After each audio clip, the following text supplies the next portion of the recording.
In the heart of Denton, Texas, between the concert venues and the university buildings, there's a factory that's been standing longer than most of the people who've ever walked past it.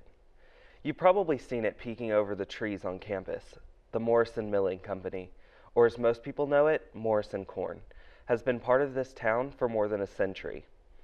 But this isn't just the story of a company, it's the story of the people who built something lasting long after the machines went quiet. It's a story about what we remember and what we let fade away, about how places, like people, can carry ghosts of their own, and maybe how a simple bag of cornmeal can tell us more about Denton's past than any legend ever could. I'm Agent Sparky, and this is the Denton Files.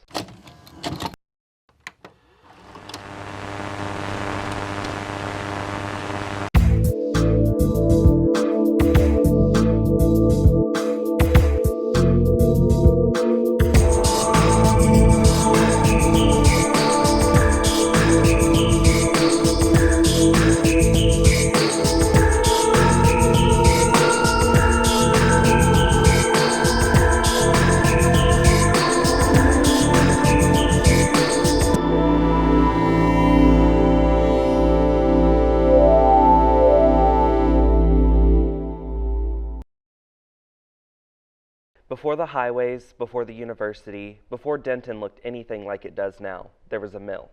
And not just any mill. This one would quietly grind its way into Denton's identity, fueling farms, feeding families, and without meaning to, setting the foundation for one of the city's most enduring companies. Our story begins in 1886, when a group of local farmers came together with a simple but powerful idea. If they could pool their resources, they could control their own grain supply. They called it the Alliance Milling Company, a name that reflected their mission: cooperation, not competition. The Alliance Milling Company started small, just a handful of investors, a few wagons of grain, and a lot of determination. Denton County at the time was booming with agriculture, especially wheat. Mills like this one weren't just business, they were lifelines. Over time, Alliance Milling became known for its precision and quality. Its flagship product, Peacemaker Flour, gained statewide attention, winning top awards at the Texas State Fair for 10 consecutive years, and even taking home a gold medal at the 1900 Paris Sentinel Exposition.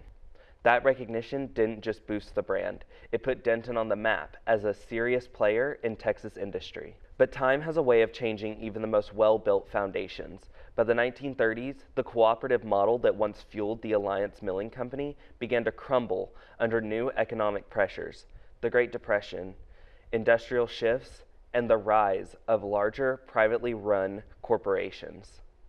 In 1936, the mill's story took a new turn when E. Walter Morrison, a businessman from Kansas, bought the operation outright. He rechristened it Morrison Milling Company and began modernizing the facilities, setting up what would become one of Denton's longest-running family enterprises.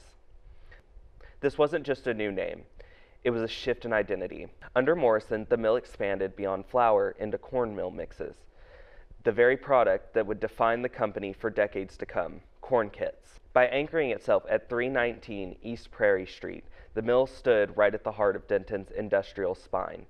It wasn't flashy, it wasn't loud, but everyone in town knew that faint hum of machinery and the smell of grain in the air. The mill became a backdrop to Denton life, steady, unchanging, almost invisible until you stopped to look.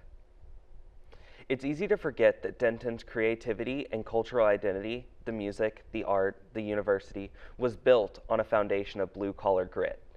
Places like Morrison Mill were the gears that turned before the microphones ever turned on. And even though the name has changed hands over the years, the story of its creation reminds us that Denton was once a city built on the rhythm of grain and grit. Next time you pass by East Prairie Street, imagine the sound of the old mill still echoing beneath your feet, the heartbeat of a city still grinding away after more than a century. After the Great Depression and the uncertainty of war, America entered a new age of industry and optimism, and Denton was no exception. For Morrison Milling Company, this was the turning point from a local mill to a Texas landmark. During the 1940s and 50s, Morrison's modernized its facilities, adding new roller mills, electric motors, and automated bagging lines. The factory on East Prairie Street no longer just served Denton County, it shipped flour and cornmeal mixes across the entire Southwest. And at the heart of it all was Corn Kits, a pre-measured cornbread and muffin mix that made home baking simpler, faster, and consistent. It was Texas practicality in a box, and it became the cornerstone of the Morrison brand. It's funny how a simple food product can become part of a region's identity. Corn Kits wasn't just a mix, it was a symbol of post-war comfort. You could find it in diners, in church cookbooks, and in the pantries of just about every home from here to Oklahoma. That consistency, that promise of home, made Corn Kits a cultural fixture. Morrison ads in local newspapers linked it to family, faith, and tradition, reflecting the very thing Denton prided itself on. Behind the wholesome image was a deep industrial engine. By the 1950s, Morrison Milling was producing thousands of pounds of grain daily. New conveyor systems and mechanical sifters meant high efficiency, and fewer hands needed to do the heavy lifting. Yet for many Denton residents, this was their first job. Whole families worked at the mills, fathers, sons, even daughters in bookkeeping and packaging. The mill wasn't just an employer, it was part of the town's rhythm. That sound, the heartbeat of Prairie Street, became part of Denton's soundtrack long before guitars and college bands filled Fry Street bars. Morrison Milling didn't just build a business, it built connections.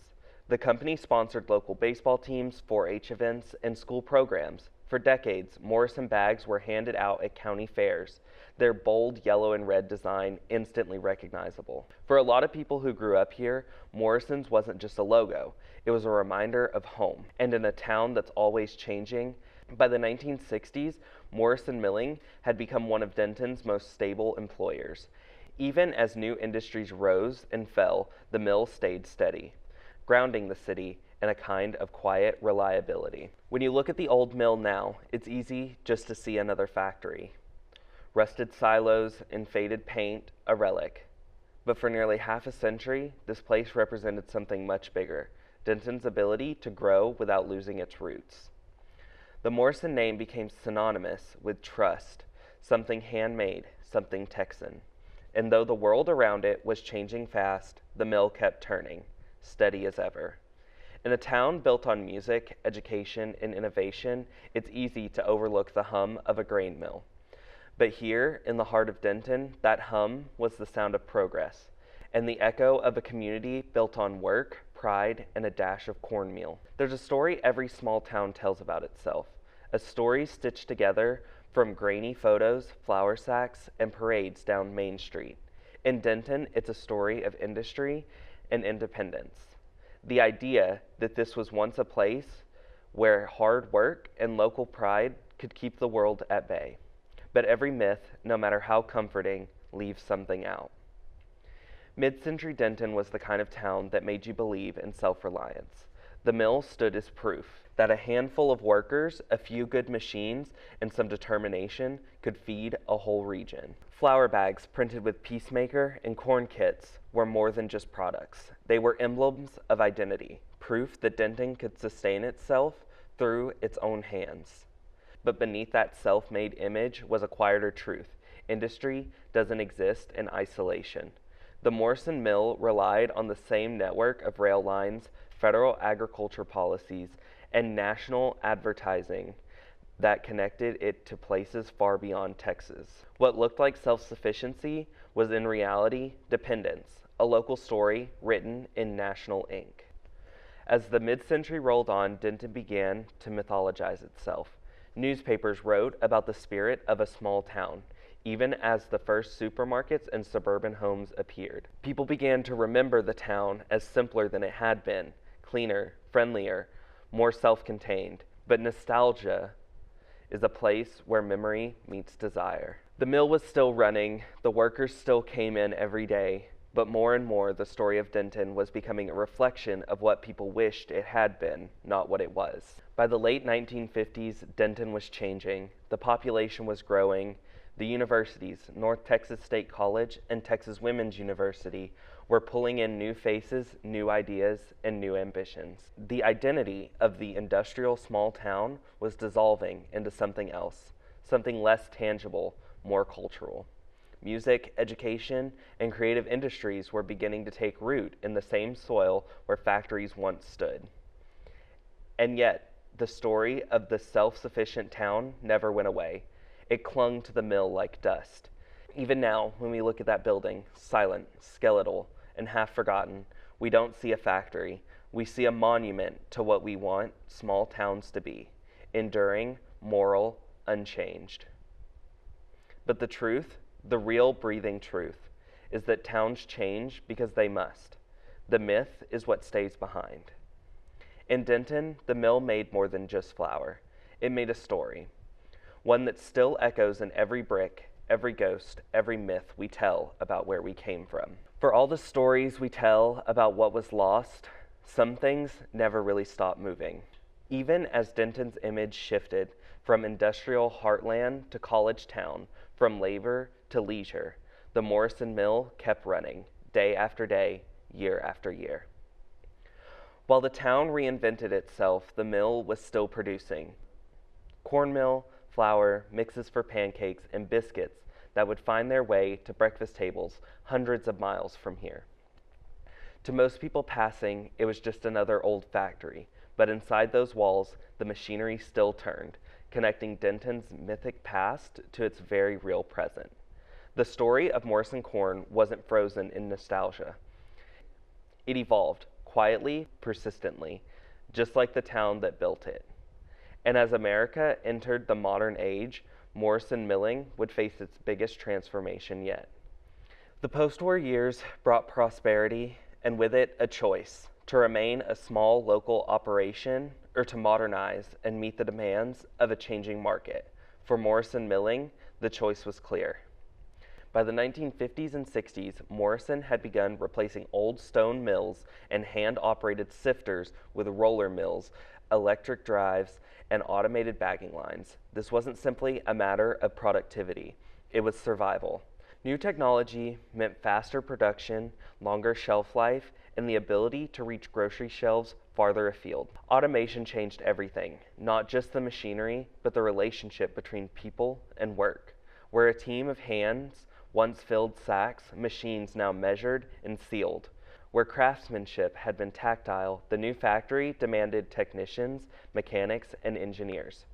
Local reporting from the period notes that the mill's output expanded dramatically as new systems came online, and the company reinvested in packaging and distribution to keep up with demands. Alongside the machines, Morrison invested in the face of the product: branding. Corn Kits, once a local mix in unassuming sacks, became a retail product designed for store shelves. Bright boxes, standardized recipes, and advertising that pushed the product beyond Denton. Catalogs and local ads from the era show Morrison leaning into a consistent brand image, a decision that helped the company survive in a regional market increasingly dominated by national food companies. Growth brought complexity. As the company expanded distribution and updated packaging, it also faced the realities of mid to late 20th century American manufacturing. Consolidation, rising competition from national brands, and the pressure to cut costs. Municipal reports and preservation documents note Morrison's place as one of Denton's older industries, even as employment patterns in the city shifted. Modernization can feel like progress, and it is. But progress doesn't always distribute its benefits evenly.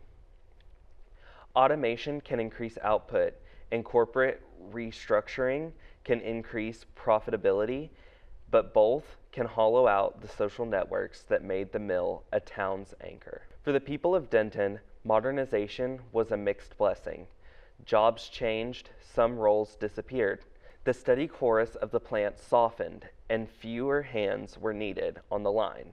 City documents and local historic records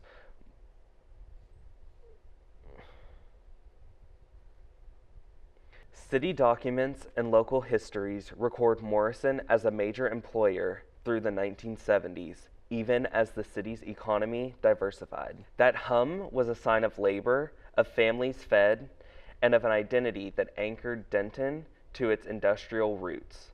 When the hum changed or grew quieter, people noticed it as more than a noise. Morrison's story was not unique. Across America, the second half of the 20th century saw family mills and regional manufacturers confronted by automation, consolidation, and the rise of national brands. What was local became national. What was artisanal became industrialized.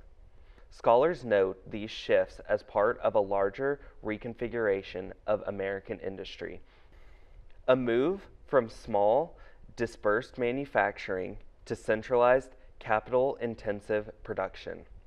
Morrison's modernization sits squarely within that arc. Progress is a complicated word. It brings cleaner processes, wide distribution, and products on distant shelves. It also brings distance between workers and work, between towns and the networks that once made it self-contained. For Morrison, modernization meant survival in a competitive market, but survival also came at a cost, a quiet thinning of the social fabric that made the mill feel like home. Every town has a moment when its industry becomes its history. For Morrison, that moment came quietly. There's no hauntings here, no phantoms wandering the halls that we know of, but the air still feels heavy, like something lingers. Maybe it's the sound of work that never really stopped. The mill began in 1886 as the Farmers Alliance Milling Company, a cooperative formed by local farmers in Denton County. By the early 1900s, Denton was a hub of wheat production with the Alliance Mill at its center. Peacemaker flour earned accolades from the Texas State Fair and even a gold medal at the 1900 Paris Centennial Exposition, a testament to a time when Denton's identity was inseparable from its industry. By the mid-20th century, the mill had modernized, adopted automation, and rebranded products like corn kits, and yet, decades later, the factory stands quiet. The echoes of labor, of families feeding their futures through these machines, linger in the air, intangible yet palpable. Maybe ghosts aren't people at all. Maybe they're echoes of labor, of effort, of entire ways of life that got paved over. That hum marked time, work, and community. And even in its absence, it shapes how we remember a place, a rhythm of life that once defined a town. There is nostalgia here for the smell of flour dust, the clatter of machinery, the rhythm of hands working together. But there's also reality. Denton's industrial heart has softened, replaced by culture, academics, and creativity. The mill remains a ghost, not just of labor, but of an identity shifting in the tide of progress. The mill itself is a relic, a monument to the working class past of Denton. Here, walls remember more than just work. They remember people, pride, and a town built around shared effort. Each shadow, each quiet corner tells the story of what was once the lifeblood of a community. Even as machines stop, even as production ends, memory persists. Industrial ghosts linger in light and shadow, in photographs, in the very streets that grew around them. There are no spirits here, no apparitions drifting the halls, just presence, the residue of effort, ingenuity, and life that once thrived in these walls. To walk here is to walk with echoes. Industrial ghosts remind us that progress may silence a factory, but it cannot erase the human pulse that once powered it. For all the echoes we trace through empty halls, some rhythms never truly end. Even as Denton's skyline shifted from industrial town to cultural hub, from the hum of machines to the footsteps of students, Morrison Milling left its imprint. Day after day, year after year, the factory produced flour, cornmeal, mixes for pancakes and biscuits, traveling from Denton to kitchens across the region. To most passing by, it was simply an old building, but inside, the pulse of labor, past and present, still lingers. The story of Morrison Corn wasn't frozen in memory. It evolved quietly, persistently, as Denton evolved around it. And now, entering the late 20th century, the mill faced its most profound transformations yet. From automation and branding to corporate restructuring, this is where history and industry begins to move forward again. Every era ends. Some end quietly, almost unnoticed, leaving behind only memories and empty walls. For Morrison Milling Company, that end came in 2006 when the company was acquired by C.H. Gunter and Sons, Inc., a family-owned flour milling operation based in San Antonio. The sale expanded Morrison's reach, distributing flour, cornbread, and pancake mixes to 29 states and 5 continents. From a business perspective, it was a success, but to Denton, it marked the loss of local ownership, the end of a chapter that had shaped the town's identity for 120 years. For generations, Morrison Milling had been more than a factory. It was an economic engine, employing local residents, supporting families, and contributing to Denton's economy. The hum of machines was the heartbeat of a community, the rhythm of daily life. With the sale, that heartbeat slowed. Jobs shifted, operations moved, and Denton began to reckon with what happens when a place loses its local anchor. Factories aren't just buildings. They are identities, memories, and pride distilled into steel and bricks. Some parts of the mill found new life, repurposed for other businesses. Other spaces remain empty and silent. They stand as a reminder of what once was, echoing the labor, the sweat, and the ambition that built a community. When a place stops producing, it starts remembering. That's when it becomes a monument to itself.